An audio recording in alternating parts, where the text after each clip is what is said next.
How we doing out there, everybody? Welcome to our 8th week of the term. So, at the conclusion of this week, we will have completed half of the course, ending in May. All right, so last week, you'll recall, you selected your 2 poems that you were going to use as the basis for your analysis essay. Your second one, remember we did our first one some weeks back, for our short fiction unit.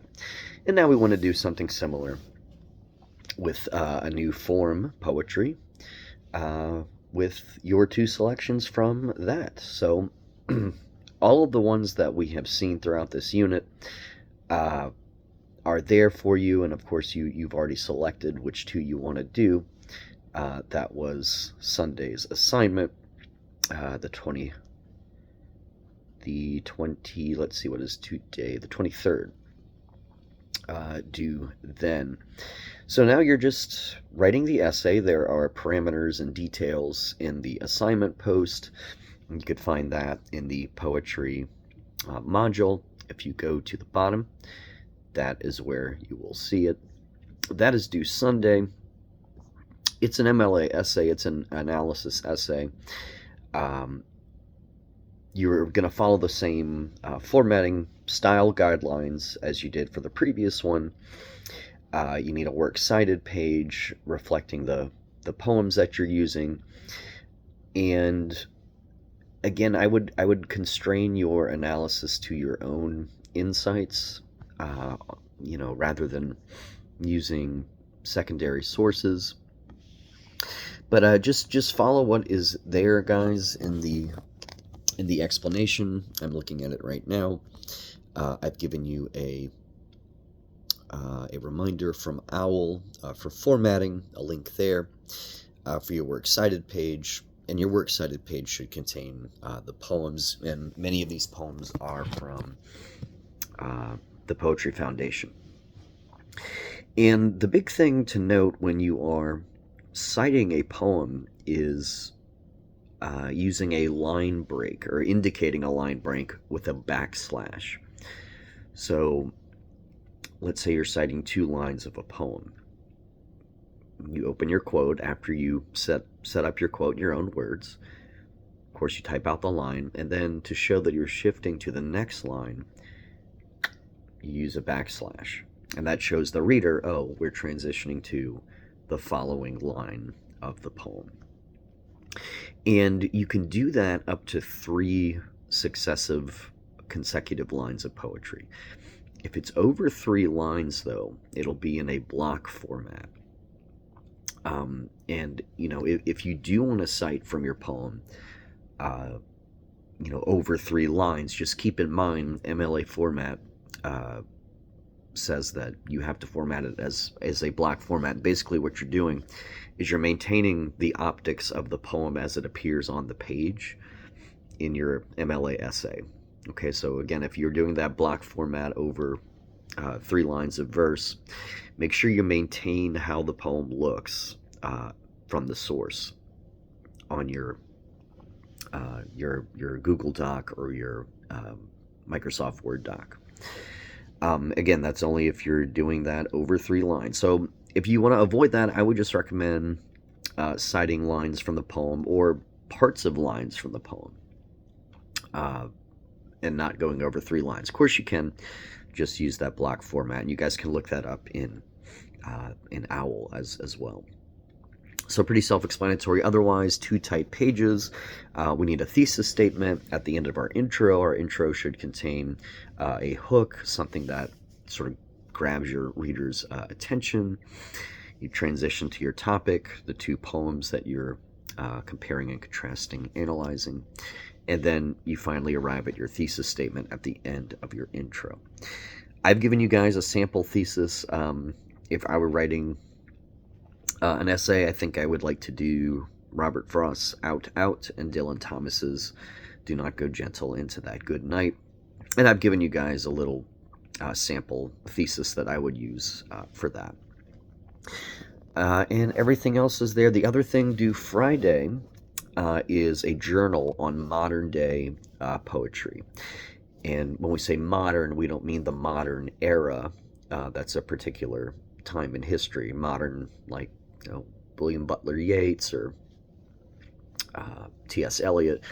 What we mean by modern in this context is 21st century or 2020s, more broadly speaking, or maybe a little before that. I'm giving you guys a few examples of what we could generally call like pop poetry or popular poetry. I mean, pop is just short for popular after all. Youngish poets, sort of millennial age, my generation, y'all's generation, Gen Z. You might have heard of Rupi Kaur. If I'm mispronouncing that, I apologize. Sort of a sensation online on Instagram. Milk and Honey was her big seller, last year, a couple years ago, whenever it was. So Rupi Kaur is a huge influence online. Amanda Gorman, you probably heard. She read at the Biden inauguration back in 2021, and I believe she was the junior poet laureate of the country, which is a kind of cool distinction. But there's kind of mixed opinion on, as there is with anything. But some critics, or just lay people, ordinary folks like you and me, might consider some of these poets' poems as maybe not very poetical. And personally, I do sympathize with that sort of critical take. Not to be dismissive or curmudgeonly or old man shakes fist at clouds and such, but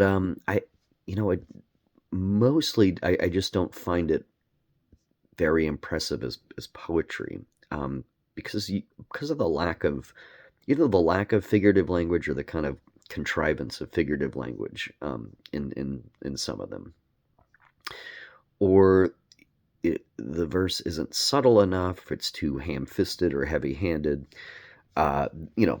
That's kind of a scattershot critical opinion of my own on some of these poets' poems. Is not a personal slight or anything. We're just talking about the work here. But on the other hand, I would say that there's plenty to like about these young poets as well.